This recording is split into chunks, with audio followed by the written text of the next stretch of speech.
आजच्या या सेठ VC गांधी व MV बोरा महानगरपालिका सर्वसाधारण रुग्णालयाच्या भूमिपूजनाला उपस्थित असलेले या ठिकाणचे लोकप्रिय आमदार आमचे मित्र राम कदमजी, या स्थानिक विभागातील लोकप्रिय आमदार पराग Shahaji,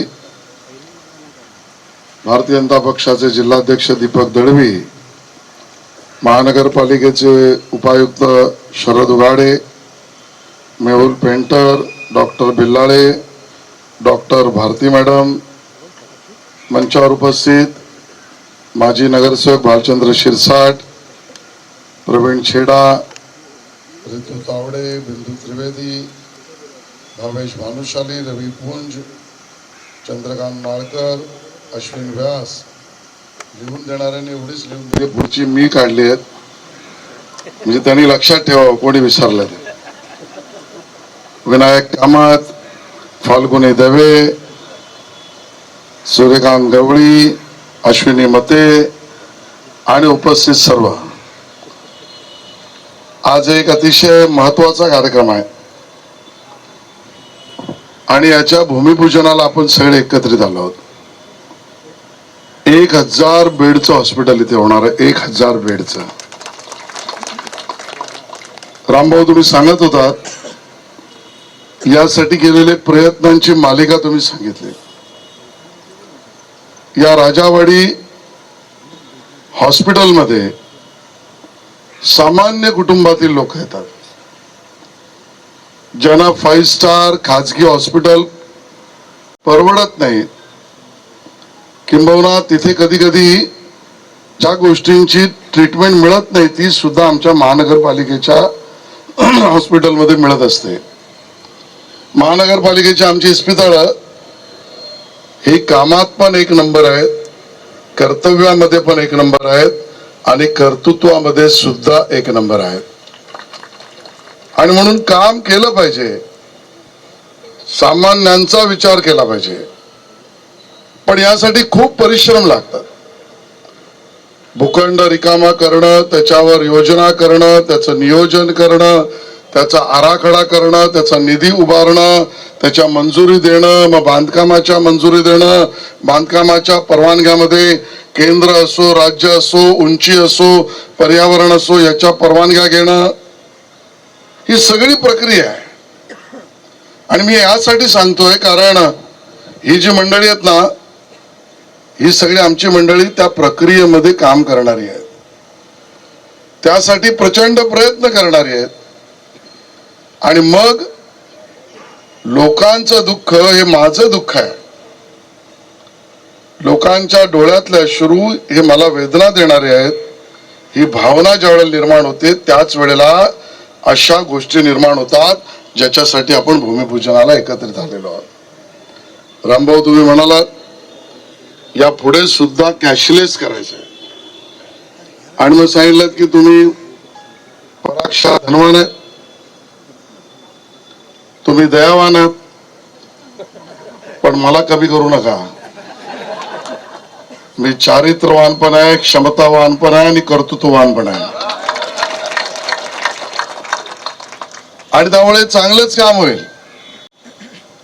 1000 bed, operation theatres, OPD या सगळ्या बरोबर मला आज या ठिकाणी मुद्दामून घोषणा करायची आहे की मुंबई महानगरपालिका ज्याचा आपण उल्लेख कॅशलेस केला तसं पेपरलेस आपल्याला आपले सगळे रिपोर्ट्स असतील, आपल्याला बेड अवेलेबल आहे की नाही कळलं पाहिजे, अमुक डॉक्टरकडे आपल्याला ट्रीटमेंट घ्यायची आहे, त्याची वेळ मिळाली पाहिजे, आज त्या ठिकाणी असलेल्या औषधांची माहिती कळली पाहिजे.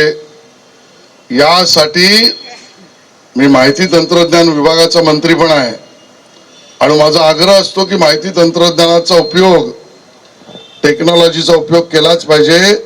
आणि म्हणून आपण नेट बेस्ड चॅटबॉटच्या आधारावर या पुढची सगळी महानगरपालिकेच्या हेल्थची सिस्टीम चॅटबॉटवर आणणार आहोत. जनतेला त्यातनं स्पष्टता आणि पारदर्शकता येणार आहे. एकत्र गेलं तरच प्रगती आहे. मुद्दाहून उल्लेख केला तुम्ही परागभाई, कोण काय बोलताय लक्ष देऊ नका. ज्यांना काम करायचं नाही त्यांना बडबड करायची आहे. आणि मग तुम्ही बडबड करणार असाल तर आमचे थेट प्रश्न आहेत, थेट प्रश्न उभाटाला आहेत. मी भालचंद्र शिरसाट विचारलं की बजेट काय हेल्थचं, आता 6,000 कोटी आहे. मी नगरसेवक असताना 3,500 कोटी होतं वर्षाचं. ऍव्हरेजली 4,000-4,500 कोटी घ्या. 5 वर्षात 25,000 कोटी. उभाटा सेनेला सवाल आहे, 5 वर्षात तुम्ही 25,000 कोटी रुपये खर्च केलेत. मुंबईची लोकसंख्या काय 1,40,00,000. त्या 1,40,00,000 सगळेच आजारी पडत नाहीत, पडूच नये. काही खाजगी इस्पितळात जातात, काही धर्मादाय इस्पितळात जातात, ज्याचा तुम्ही उल्लेख केला. अगदी 50% कमी लोकसंख्या घेतली तरी 60 लाख लोक, त्यात आजारी 30-40 लाख लोकांना आवश्यकता. तर 40 लाख लोकांसाठी 5 वर्षात 25,000 कोटी रुपये खर्च केलेत. उद्धवजी हिशोब तुम्हाला द्यायला लागेल, कुठे गेले. आणि आम्ही 25 वर्षाचा हिशोब मागतच नाही आहोत. 5 टर्मचा हिशोब मागितला तर 1.25 लाख कोटी. मुंबईकरांनी लक्षात घ्या, हे 1.25 लाख कोटी 60 लाख लोकांना सुद्धा लागणार नाही. पर माणसी खर्च केला किती आणि प्रत्यक्षात तुमच्या खिशात गेला किती, हा हिशोब उद्धवजी जनता तुम्हाला विचारल्याशिवाय राहणार नाही. लोकांच्या रुग्णाच्या व्यवस्थेवर सुद्धा स्वतःचे इमले आणि बंगले तुम्ही बांधलेत, पण नागरिकांच्या सोयीच्या साठीच्या कर्तृत्वात कमजोरीपणा का दाखवलात, हा प्रश्न प्रासंगिक आहे म्हणून मी या ठिकाणी विचारतोय. आणि आम्हाला विचारा, आम्ही उत्तर द्यायला तयार आहोत. मी आज उपनगराचा पालकमंत्री सांगू शकतो, आमचे पियुष गोयल, मनीषाताई, योगेश सागर यांनी भगवती हॉस्पिटल उभं केल्याचा प्रयत्न केला. 1.5-2 महिन्यात पूर्ण होत आहे. आज खाजगी एका संस्थेबरोबर, आमच्या जैन बंधूंची संस्था आहे मालाड पश्चिम मध्ये, त्यांच्या मदतीने भारतीय जनता पक्षाच्या पुढाकाराने लोढा साहेबांनी तिथे नवीन 300 बेडचं हॉस्पिटल उभं करतो आहोत. वांद्र्याकडे या, माझ्याकडेच नवीन भाभा हॉस्पिटल उघडे साहेबांना माहिती आहे, पूर्ण केलं, जनतेला समर्पित केलं. समोरच भाभा हॉस्पिटलच्या जागा, रामभाऊ तुम्हाला त्याची कल्पना आहे, मुंबई शहरात महानगरपालिकेचं 300 बेडचं कॅन्सर हॉस्पिटल कामाला सुरुवात केली आहे. नर्सिंग कॉलेजची गरज आहे, पॅरामेडिकल स्टाफ, नर्सेस जगभराची गरज आहे. PPP मॉडेलवर जुनं बिल्डिंग प्रपोजलचं ऑफिस होतं, तिकडे नर्सिंग कॉलेज सुरू करतो. गोरेगावला वेटरनरी प्राणी मात्रांचं हॉस्पिटल आम्ही सुरू करतो, काम सुरू केलं. अगदी इथे गोवंडीला एक मेडिकल कॉलेज आणि हॉस्पिटल सुद्धा आता आपण सुरू करतो. आमचा हिशोब आम्ही देतो, आमचा हिशोब आम्ही देतो. या व्यवस्था उभं करण्यामध्ये माननीय मुख्यमंत्री देवेंद्र फडणवीस साहेबांनी आम्हाला दिलेल्या विशेष परवानग्या, एकनाथ शिंदेजी, अजितदादा पवार यांच्या समर्थनाने केलेली कामं आम्ही मांडतो. ही केवळ 2 वर्षातली मांडतो. मग उद्धवजी तुम्हाला सवाल आहे, 5 वर्षाचा तर हिशोब द्या. 25,000 कोटीचा हिशोब तुम्ही देऊ शकणार नाही. कोविड मध्ये लोक अडचणीत होती, तुम्ही 25,000 कोटी रुपये 5 वर्षात मुंबईवर खर्च केलेत. पण कोविडच्या काळात कोविडच्या टेस्ट सुद्धा तुम्ही मोफत केल्या नाहीत. का तुमचे हात आकडते झाले?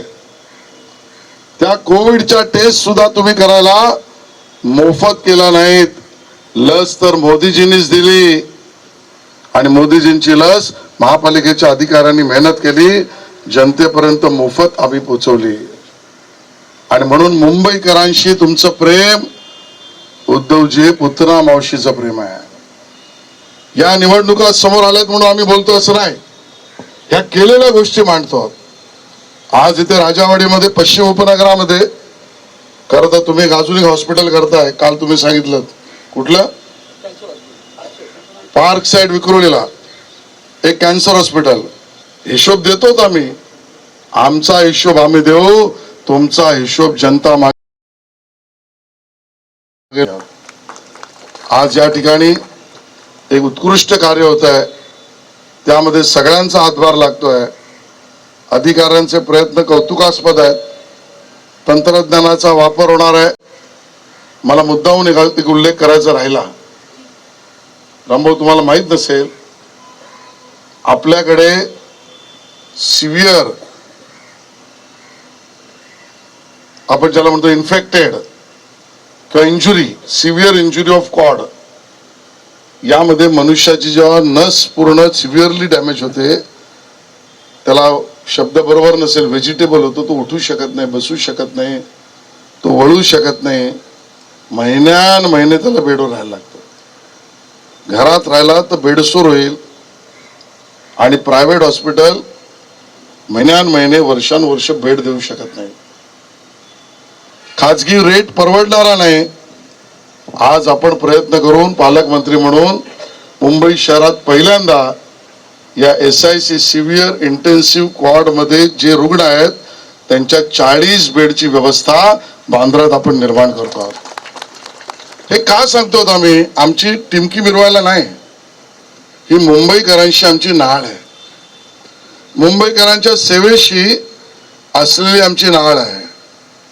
केवळ मतदानासाठी भावनिक मुद्दे हे राजकारण नाही. मुंबईकरांची सेवा आणि त्यातनं जनतेचा आशीर्वाद हे आमचं कर्तव्य आहे. आज या कर्तव्यपूर्तीच्या कार्यक्रमामध्ये आमचे राम कदम, पराग शाह, सर्व अधिकारी आणि सर्व या आता आमच्या पॅरामेडिकल स्टाफ पण इथे आहेत, या सगळ्या नर्सेस आहेत आमच्या. इतकं ओव्हरबर्डन काम आहे यांच्यावर. आमचे सिक्युरिटी गार्ड आहेत, हे महानगरपालिकेचे कर्मचारी, यांना जेवढ्या शुभेच्छा द्या तेवढ्या कमी आहेत. एवढ्या ओव्हरबर्डन कामात सुद्धा ही सगळी मंडळी कामं करतात. आणि म्हणतात सगळ्यांचं मी कौतुक करतो. 2-5 वर्ष लागणार आहेत तुम्ही म्हणालात, पण नितीन गडकरी साहेबांनी एक नवीन नियम घालून दिला. त्याने अशा कामात त्यांच्या रस्त्याच्या भूमिका घेतली मोदी साहेबांच्या आदेशानुसार की वेळेत काम करेल त्याचं तर अभिनंदन, पण वेळेआधी चांगलं काम करेल त्याला रिवॉर्ड, पारितोषिक. जो कॉन्ट्रॅक्टर वेळेच्या आधी चांगलं काम करेल त्याला रिवॉर्ड मिळेल अशी फाईल पुटअप करा. आम्ही त्याला मंजूर द्यायचं काम करू, महानगरपालिका आयुक्ताशी बोलू, पण वेळेच्या आधी काम पूर्ण झालं पाहिजे, ते उत्तम प्रतीचं झालं पाहिजे, याची योजना सुरू करू. 5 वर्षाने तर मुंबईचा महापौर महायुतीचा इथे येईल, त्याच्या हस्ते लोकार्पण होईल. पण पराग भाई आणि रामभाऊ, मला विसरू नका. जो मला विसरला त्याचं भवितव्य धोक्यात आहे. आणि म्हणून जेवढे इच्छुक आहेत ते कोणीच मला विसरत नाहीयेत. त्यामुळे 5 वर्षाने पुन्हा मला त्या ठिकाणी बोलवा. आपल्या सगळ्यांबरोबर लोकार्पणाच्या कार्यक्रमात आपण आनंद घेऊया. रुग्णालयाची सेवा सगळ्यांना मिळो, पण रुग्णालयापर्यंत येण्याचीच गरज कोणाला न पडो, अशी अपेक्षा ईश्वराकडे करूया. धन्यवाद. जय हिंद, जय महाराष्ट्र. धन्यवाद आशिषजी. मी आज एक फार लवकर अरेंज केलेल्या कार्यक्रमाच्या संबंधी सगळ्यांचे आभार मानतो. आशिषजी, शेलार पालकमंत्री, रामभाऊ कदम, परागभाई शाह, महापालिकेचे सर्व अधिकारी, तसेच भारती मॅडम व भाजपचे सर्व पदाधिकारी, कार्यकर्ते, स्टाफ, या सगळ्यांचे आभार मानतो. सगळ्यांना विनंती करतो की राष्ट्रगीत झाल्यावर हा कार्यक्रम संपेल. सगळ्यांनी राष्ट्रगीतासाठी उभे राहा.